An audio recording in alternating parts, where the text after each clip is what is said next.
नमस्कार साथियों, स्वागत है आपका आपके YouTube चैनल एके शर्मा पर। आज हम लोग जीव विज्ञान का इंट्रोडक्शन पढ़ेंगे। चलिए देखते हैं जीव विज्ञान का इंट्रोडक्शन में जीव विज्ञान किसको कहा जाता है। तो विज्ञान की वह शाखा जिसके अंतर्गत समस्त सजीवों का अर्थात जीवधारियों का अध्ययन किया जाता है उसे ही हम लोग जीव विज्ञान कहते हैं। जीव विज्ञान को इंग्लिश में बायोलॉजी कहा जाता है, यानी कि सभी जीवों का अध्ययन इसमें किया जाता है। और बायोलॉजी शब्द का सबसे पहले प्रयोग 1801 ईस्वी में लेमार्क ने और ट्रेवेरियस ने किया था। लेमार्क फ्रांस का रहने वाला था, जबकि ट्रेवेरियस जर्मनी का रहने वाला था। जीव विज्ञान को विज्ञान की एक शाखा के रूप में स्थापित करने के कारण अरस्तु को जीव विज्ञान का जनक कहा जाता है। यानी कि जीव विज्ञान का जनक किसको बोला जाता है? अरस्तु को बोला जाता है। अरस्तु का जंतु विज्ञान का जीव विज्ञान अरस्तु को जंतु विज्ञान का भी जनक कहा जाता है। आगे देखिए क्या दिया हुआ। उन्होंने अर्थात अरस्तु ने अपनी पुस्तक हिस्टोरिया एनिमिलियम में लगभग 500 जंतुओं का वर्णन किया। थियोफ्रेस्टस ने को वनस्पति का विज्ञान का जनक कहा जाता है, क्योंकि थियोफ्रेस्टस ने हिस्टोरिया प्लेटेरियम नामक पुस्तक को क्या किया, लिखा है। तो आगे है जीवों के नामकरण की द्विनाम पद्धति। तो जीवों के नामकरण की द्विनाम पद्धति। जीवों को आधुनिक वर्गीकरण की शुरुआत कैरोलस लिनियस के द्विगत सिद्धांत से होती है। कहने का मतलब हुआ सबसे पहले लिनियस ने ही जीव विज्ञान को दो भागों में बांटा था। कौन कौन सा? तो जंतु जगत और पादप जगत। जंतु जगत में हम लोग सभी जंतुओं का अध्ययन करते हैं और पादप जगत में सभी वनस्पतियों का अध्ययन करते हैं, यानी कि पेड़ पौधे का। लिनियस को ही वर्गीकरण का पिता भी कहा जाता है, क्योंकि इसी ने सबसे पहले पादप जगत और जंतु जगत में बांटा था। सन 1753 में कैरोलस लिनियस ने जीवों के नामकरण की द्विनाम पद्धति का प्रचलित किया। उसके अनुसार प्रत्येक जीवधारी का नाम लैटिन भाषा के दो शब्द से मिलकर बना। पहला शब्द वंश और दूसरा शब्द जाति है।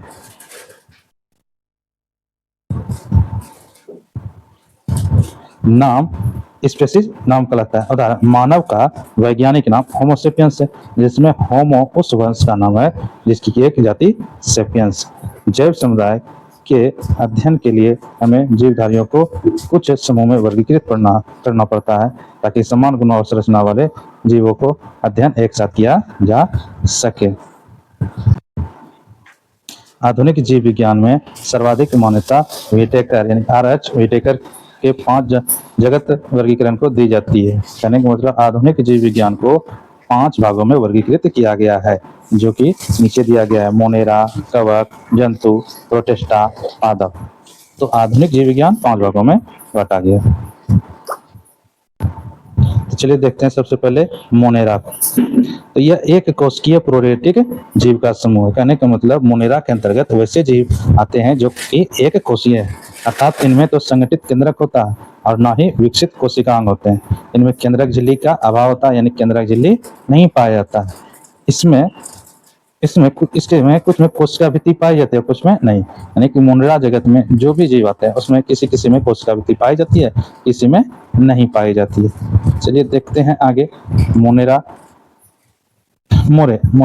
तो पोषण के स्तर पर ये स्वपोषी, रसायन संश्लेषी, प्रकाश संश्लेषी अथवा विषमपोषी मृत जीव परजीवी दोनों होते हैं। यानी कि मोनेरा के अंतर्गत स्वपोषी भी जीव आते हैं जो कि प्रकाश संश्लेषण करते हैं, विषमपोषी भी होते हैं, मृत जीवी दूसरे जीवों पर आश्रित रहते हैं, परजीवी जैसे बैक्टीरिया, माइकोप्लाज्मा आदि। ये सब जो है ना मोनेरा के जगत के जीव। आगे है दूसरा प्रोटिस्टा जगत। तो इनमें भी एक कोशिकीय यूकेरियोटिक जीव आते हैं। हालांकि कभी कभी ये बहुकोशिकीय भी हो सकते हैं, जैसे केल्प और समुद्री घास। प्रोटिस्टा पादप, जंतु एवं कवक जगत के बीच कड़ी का कार्य करता है। इस वर्ग के कुछ जीवों में गमन के लिए सिलिया, फ्लैजेला नामक संरचना भी पाई जाती है। कुछ में कोशिका भित्ति भी पाई जाती है। इनमें केंद्रक झिल्ली पाई जाती है तथा ये स्वपोषी और विषमपोषी दोनों तरह के होते हैं। उदाहरण के लिए एक कोशिकीय शैवाल, diatom, protozoa, euglena, paramecium, chlorella, amoeba आदि इसी जगत के सदस्य। ये अमीबा, क्लोरेला, एक कोशिकीय शैवाल, ये सब प्रोटिस्टा के अंतर्गत आते हैं। आगे है कवक। ये बहुकोशिकीय यूकेरियोटिक जीव है। ये विषमपोषी होते हैं। कहने का मतलब दूसरे के ऊपर निर्भर रहते हैं। ये जीव के लिए बड़े सड़े गले कार्बनिक पदार्थों पर निर्भर रहते हैं, अतः इन्हें मृतजीवी भी कहा जाता है। कवक को मृतजीवी भी कहा जाता है। इनमें से कई अपने जीवन की एक विशेष अवस्था में बहुकोशिकीय क्षमता प्राप्त कर लेते हैं। इन कवकों में काइटिन नामक जटिल शर्करा की बनी हुई कोशिका भित्ति पाई जाती है। यीस्ट, पेनिसिलियम, मशरूम आदि इसी जगत के सदस्य हैं। आगे है पादप जगत। पादप जगत ये सेलुलोज से बने कोशिका भित्ति वाले बहुकोशिकीय प्रोकैरियोटिक जीवों का समूह है। ये स्वपोषी होते हैं, कहने का मतलब इसमें प्रकाश संश्लेषण की प्रक्रिया होती है और स्वयं अपना ही भोजन बनाते हैं सूर्य के रोशनी में। अतः इसमें क्लोरोफिल भी सभी पौधों में पाया जाता है, यानी क्लोरोफिल यानी पेड़ पौधे का अध्ययन पादप जगत में किया जाता है। इनका शरीर उत्तकों रंगों से निर्मित होता है।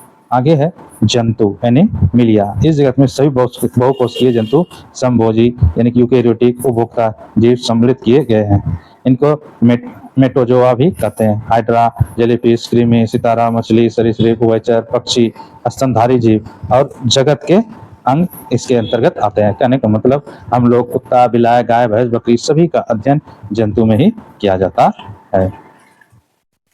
चलिए आगे देखते हैं जीव विज्ञान के प्रमुख जनक कौन कौन से हैं। तो आधुनिक वर्गीकरण का पिता लिनियस को कहा जाता है। आनुवांशिकी जनक मेंडल को माना जाता है। द्विनाम पद्धति जनक लिनियस को माना जाता है। कहने का मतलब आधुनिक वर्गीकरण का जनक लिनियस को माना जाता है। हरित क्रांति का जनक डॉक्टर ई नॉर्मन बोरलॉग को माना जाता है। भारत में हरित क्रांति का जनक डॉक्टर एम एस स्वामीनाथन। श्वेत क्रांति का जनक डॉक्टर वर्गीज कुरियन को माना जाता है। भारतीय परिस्थिति का जनक रामदेव मिश्रा को माना जाता है। आगे भारतीय जीवाश्म विज्ञान का जनक बीरबल साहनी को माना जाता है। टीकाकरण का जनक एडवर्ड जेनर को माना जाता है। जीवाणु विज्ञान का जनक ल्यूवेन हॉक को माना जाता है। हरित क्रांति शब्द का प्रतिपादन विलियम एस गॉड ने किया। तो चलिए चलते हैं आगे की तरफ।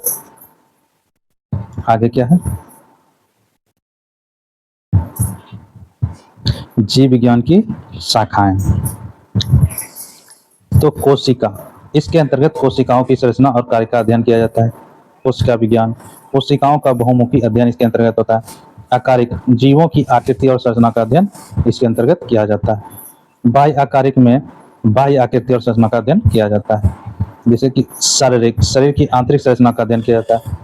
औत्तिकी, जीवों के विभिन्न प्रकार के उत्तर का अध्ययन किया जाता है। परिस्थितिकी, जीव और वातावरण के बीच के संबंध का अध्ययन किया जाता है। कार्यकी, जैविक क्रियाओं जैसे पाचन, श्वसन, उत्सर्जन, प्रजनन आदि का अध्ययन कार्यकी के अंतर्गत किया जाता है। आनुवांशिकी में जीवों में पाए जाने वाली समानता, विभिन्नता और आनुवांशिकता का अध्ययन किया जाता है। उद विकास, जीवों का उद्भव और विभेदीकरण का अध्ययन किया जाता है। जीवाश्मिकी के जीवाश्मों का अध्ययन किया जाता है। विष विज्ञान में विषैले पदार्थों का अध्ययन किया जाता है। परजीविकी में परजीवियों का अध्ययन किया जाता है। रोग विज्ञान में रोग की प्रकृति, लक्षणों एवं कारणों का अध्ययन किया जाता है। एपीकल्चर, एपीकल्चर में मधुमक्खियों का पालन का अध्ययन किया जाता है। जीवाणु विज्ञान में जीवाणुओं यानी बैक्टीरिया का अध्ययन किया जाता है।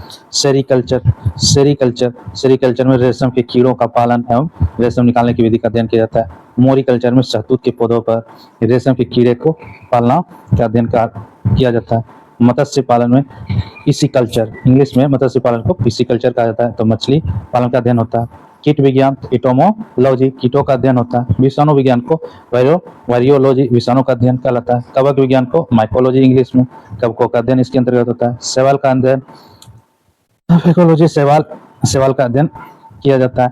डेंड्रोलॉजी में वृक्षों और झाड़ियों का अध्ययन किया जाता है।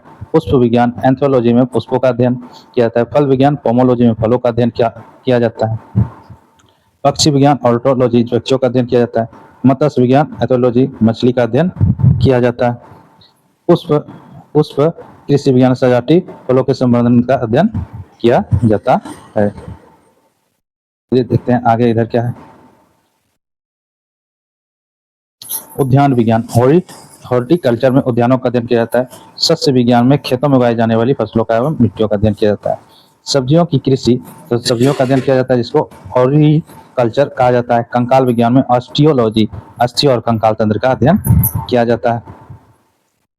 आगे है कार्डियोलॉजी। कार्डियोलॉजी हृदय की संरचना एवं कार्य का अध्ययन किया जाता है। हिमेटोलॉजी रुधिर की संरचना एवं कार्य का अध्ययन किया जाता है। न्यूरोलॉजी न्यूरोलॉजी में तंत्रिका तंत्र यानी कि नस का संरचना एवं कार्य का अध्ययन किया जाता है। आगे है ओडोंटोलॉजी। ओडोंटोलॉजी दंत विज्ञान यानी कि दांत वगैरह का अध्ययन किया जाता है। कैलोलॉजी में मानवीय सौंदर्य का अध्ययन किया जाता है यानी सुंदरता का अध्ययन किया जाता है। मिर्मिकैलोजी में चींटियों का अध्ययन किया जाता है। मेमोलॉजी में स्तनधारियों का अध्ययन। सोरोलॉजी में छिपकली का अध्ययन। सोरोलॉजी में एंटीबॉडी एंटीजन का अध्ययन। सार्कोलॉजी अध्ययन में मांसपेशियों का अध्ययन किया जाता है। एरक्रेनोलॉजी में मकड़ियों का अध्ययन। निमेटोलॉजी में गोलकृमि परजीवियों का अध्ययन किया जाता है। त्वचा विज्ञान डर्मेटोलॉजी त्वचा संबंधी संरचना और कार्यों का अध्ययन होता है। हिप्नोलॉजी में नींद का अध्ययन। इम्यूनोलॉजी में जंतुओं के शरीर के प्रतिरोधक क्षमता का अध्ययन। कीट शास्त्र में कीट पतंग का अध्ययन। इनमाइलॉजी में उत्प्रेरकों का अध्ययन। पेडोलॉजी में विभिन्न तरह की मृदाओं का अध्ययन किया जाता है। ओफियोलॉजी में सर्प विज्ञान का अध्ययन किया जाता है। मोलास्का विज्ञान में मोलस्का और उनके खेलों का अध्ययन किया जाता है। नेनोटोलॉजी में नवजात शिशुओं का अध्ययन किया जाता है। जर्नोटोलॉजी में बुढ़ापे का अध्ययन किया जाता है। नाइडोलॉजी में घोंसलों का अध्ययन। एक्सोबोलॉजी में ब्रह्मांड का अध्ययन। एस्ट्रोलॉजी में घास का अध्ययन। नेफ्रोलॉजी में किडनी का अध्ययन। एथोलॉजी में जंतु विज्ञान का अध्ययन। वर्मीकल्चर में केचुआ का अध्ययन। हॉर्टिकल्चर में फल सब्जी बागवानी। हॉर्टिकल्चर में अंगूर की खेती। सिल्वीकल्चर में वृक्षारोपण। पेयर कल्चर में मोती पालन। एक्वाकल्चर में जलीय जीव का अध्ययन। और पिसिकल्चर में मत्स्य पालन का अध्ययन किया जाता है। तो ये था जीव विज्ञान के कुछ परिचय। अगले दिन अगले अध्याय में अगला सब कुछ अध्ययन करेंगे। तब तक के लिए नमस्कार।